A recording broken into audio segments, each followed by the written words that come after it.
Ito ay rated SPG. Striktong patnubay at gabay ng magulang ang kailangan. Maaaring may masiselang tema, lengguwahe, karahasan, sexual, horror o droga na hindi angkop sa mga bata. Aksidente ngang nalaman ni Francis ang katotohanan kung bakit nga siya iniwan nga nito ni Venice nang puntahan nga ni Francis itong si Julius sa kwarto niya dahil narinig nga ni Francis sa tablet nga ni Sugar na hinahanap nga niya ang katotohanan at ang rason kung bakit nga siya iniwan nga nito ni Venice. Kaya naman nga nang malaman niya nga ito ay sinugod niya nga ito si Venice sa bahay nga nila. At dito na nga ay tinanggal at tinapon nga ni Francis ang wedding ring nga nila ni Venice. Takot na takot nga itong si Venice at hindi niya nga alam kung anong mairarason niya nga dito kay Francis.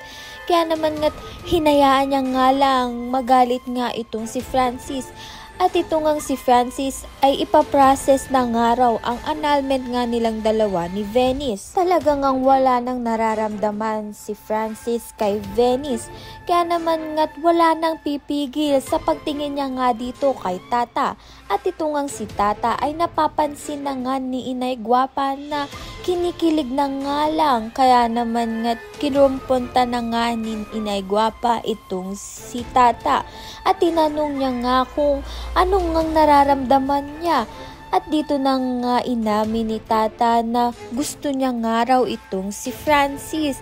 At pinipigilan niya nga lang ang sarili niya dahil alam naman nga ni Tata na kasal nga itong si Francis dito nga kay Venice. Ngunit sa ngayon nga'y wala nang ngang hadlang pa ang pagmamahala nilang dalawa dahil nga pinapaprocess na nga ni Francis ang annulment nga niya dito kay Venice.